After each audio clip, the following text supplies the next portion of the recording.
Parlons peu, parlons bien. Encore en mode dans ma voiture.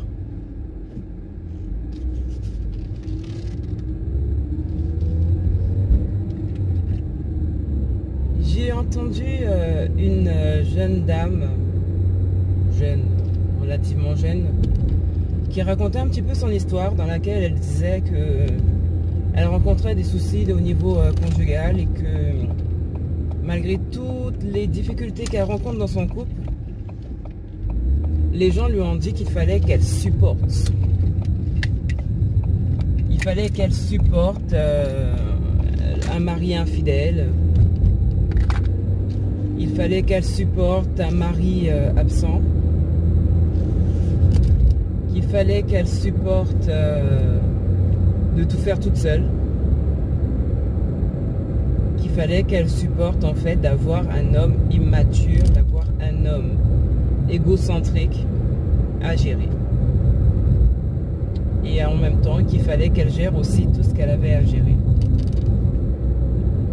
Franchement, je pense que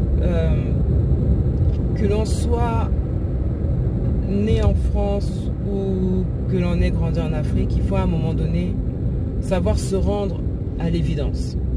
Il faut savoir voir les choses telles qu'elles sont. Oui, c'est vrai, nos parents, nos arrière-grands-parents ont, comment dire, eu à surmonter certaines difficultés avec brio pour certains. Aujourd'hui, on voit des couples qui perdurent, des anciens, des couples d'une, 62, 70 ans, 80, etc. D'accord, c'est très beau, c'est très noble, c'est merveilleux à voir. Mais on est arrivé à une époque où il n'est plus aussi possible de faire comme eux. Il y a des gens, les gens qui disent oui, il faut supporter, il va changer, etc. ne se rendent pas compte qu'aujourd'hui, les gens pètent un câble. Leur tête, des fois, ne va plus bien comme avant.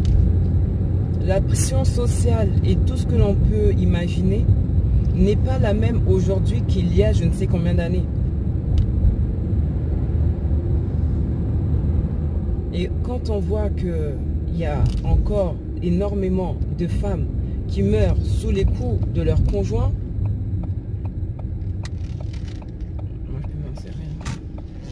je me dis, beaucoup ne sont pas confrontés à la réalité. Les gens sont de plus en plus nerveux, les gens sont de plus en plus agressifs, les gens sont de plus en plus... Je sais pas. Et quand on dit à une femme, même que le mari bat, hein, qu'on lui dise, oui, il faut que tu supportes, supporter jusqu'à quand? Supporter jusqu'à quand? Supporter quoi? Jusqu'à ce qu'il y ait un coup fatal, jusqu'à ce que mort s'en suive. Supporter pour dans quel but?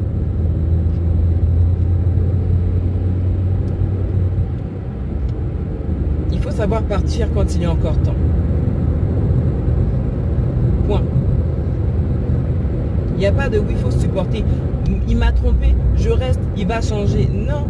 Qui a bu boira. Il y a des gens, ils trompent, ils ne recommencent plus. Mais quand ça se fait une fois, deux fois, trois fois, que ça devient à la chaîne, que ça devient limite un mode de vie, qu'on ne vienne pas me dire non, il faut supporter, il va changer. Oui, il va changer, mais ce n'est pas moi qui vais le changer. Donc si pendant que je suis là, il ne change pas, il ne donne pas sa vie au Seigneur, quel est mon intérêt?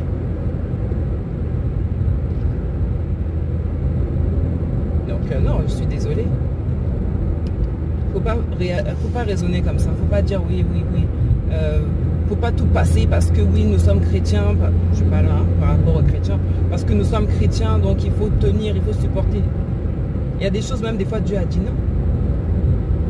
Il y a des situations pour lesquelles on prie et en jeûne, Dieu a déjà dit non. C'est nous-mêmes qui forçons. Donc quand j'entends ce genre de choses, oui, non, faut supporter, faut supporter.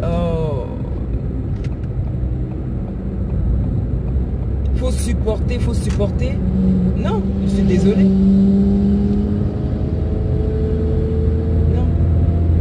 ne peut pas tout supporter, on ne peut pas supporter aussi n'importe quoi.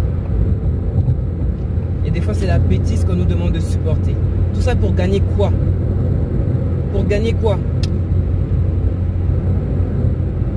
Donc, voilà. C'était ma pensée du jour par rapport à ça. Par rapport à certaines bêtises que des personnes encouragent. Parce que dire à quelqu'un de supporter, de rester malgré l'infidélité, oui, au moins tu n'es pas seul, oui, au moins quand tu dors, il y a quelqu'un avec toi. Je sais pas, hein, mais quand je sais pas qui a inspiré cette personne-là, mais la personne qui a dit il vaut mieux être seul que mal accompagné, elle avait raison. Parce que quand tu es mal accompagné, tu risques ta vie. Que ce soit sous les coups de la personne, que ce soit au travers de la maladie que cette personne peut te transmettre, ou que ce soit aussi à travers les soucis qui créent des maladies. Donc attention à ce qu'on écoute, attention à ce qu'on conseille.